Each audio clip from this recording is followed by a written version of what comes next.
Okay, so we're back working on Bob's face, and now I'm going to block in the lightest values of his face. So wherever the light is hitting his face is where I want to have a light colored soft pastel.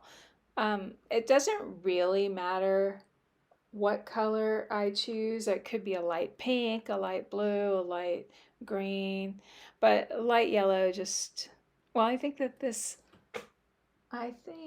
might be a light peach color that I chose. But anyway, this will help me in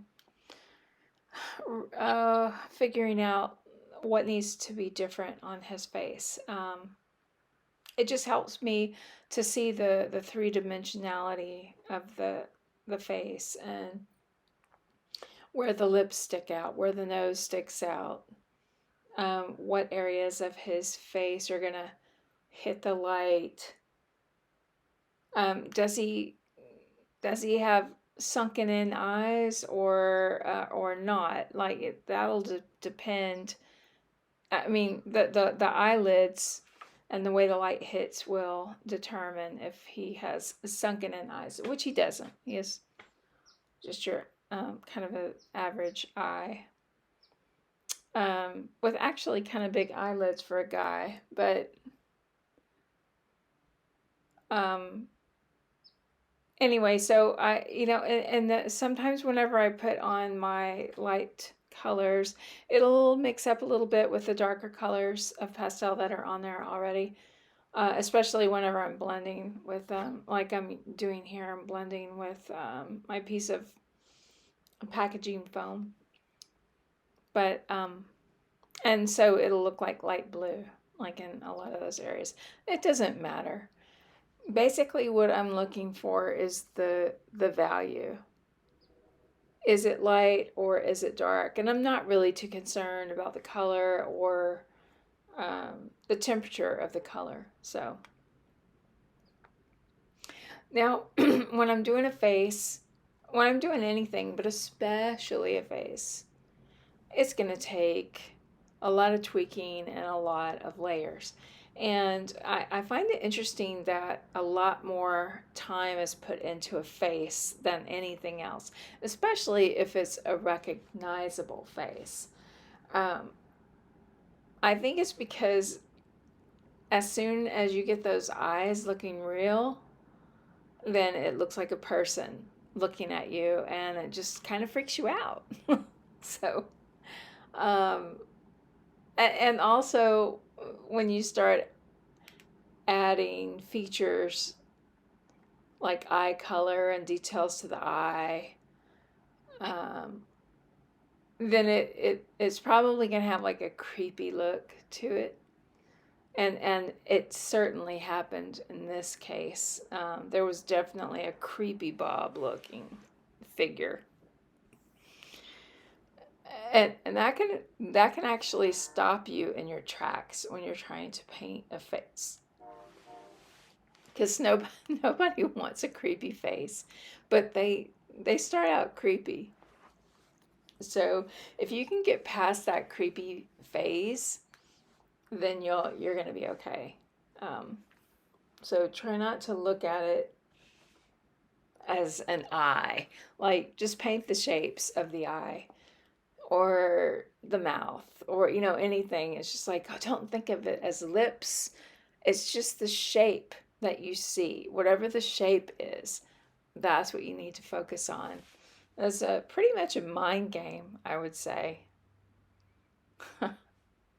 So I'm pretty much at the beginning of my layers of adding features and changing things up a little bit. And it takes practice, but it also takes patience with yourself, because you just have to know that no matter how good you are at rendering a face, uh, you're probably not going to start off with a fantastic face you're probably going to have a scary face. like like most people, we just go through these, well, I guess you would call them awkward teenage stages.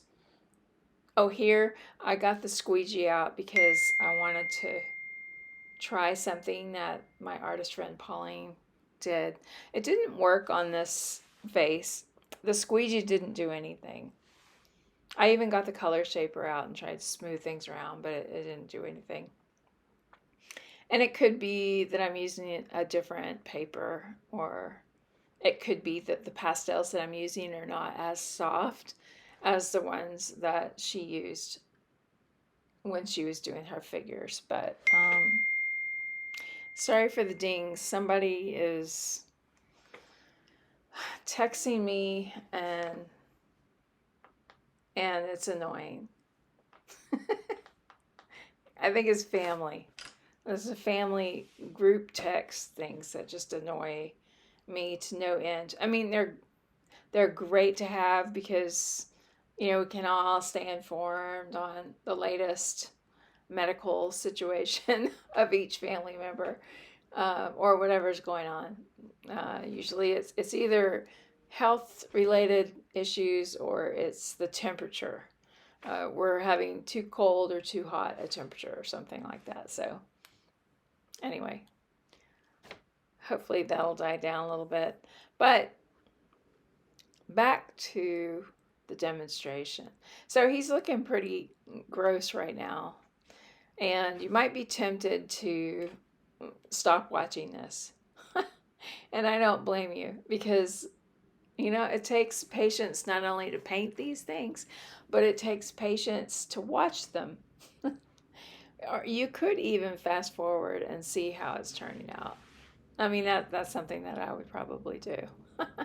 But anyway, basically, it's a give and take thing. Like, I give a little, I take away. I add some light, and then I add some dark. Because basically, I'm just feeling my way around, and just, it's almost like a sculpture. The way I paint, it feels like a sculpture. Um, and I don't do sculpture, but I can imagine that it would be like this if I were sculpturing. That will be my next frontier, is to try sculpture. I just have absolutely no space for it right now. I don't even know what to do. I don't know about the materials, but I have wanted to take a sculpturing class for a long time, and I think that I would just love it. I just don't know what I would do with whatever I make. I don't know what I would do with it. I mean, my house is just a small house, and it's full of all these big canvas paintings. And I don't know. I mean, it's easy to sell a smaller painting because people, they have space for it. But, a big painting, like 36 by 36 inches or more, you're needing to have some like wall real estate. And a lot of people, where I live anyway, don't have it. I mean, you need to have a really big house. And some people do have a big house, but they balk at the cost of what it would, what would the cost be to buy a big painting? Well, they're expensive. Everything's expensive. So, okay, so I've gone off onto another tangent. I'm really sorry about that. But this is how I am. I go off on tangents. And, the same kind of goes with my art. I start off in one direction, and then sometimes I go off into a whole different direction. But I don't know. I just feel like I got to go with the gut, whatever the gut is saying. So at this point, he's looking okay, but there's still some tweaks. Um, I mean, I've got his crazy hair. I think that's my favorite part of this painting. It's his hair. Um, but I mean, trying to get his mouth right and the nose. The nose is a small problem compared to the mouth. The mouth is a tricky one because you don't want to like draw the mouth out because then it'll look like a cartoon. Um, but you can easily, like right here, it looks like he wants to hit somebody, like he's clenching his lips together or something.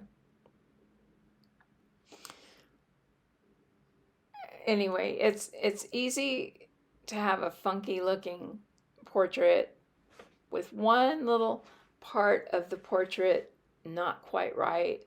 Can give that face, it can give him a look that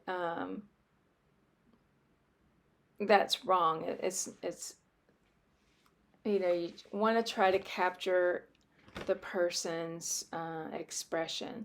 So you have to like really play around with the mouth. The mouth and the eyes are the main parts of the face that you just have to get it right. I'm not sure that I really got his eyes completely right in this, although it's just a practice sketch. Um, it was hard for me not to make him look like he was cross-eyed. Um, so I'm going to try his face again and see if I can get it right. But I feel pretty good about the outcome of the whole. I mean, right now he looks like really mad. Like he looks like a villain. Not a Dylan, but a villain. Um,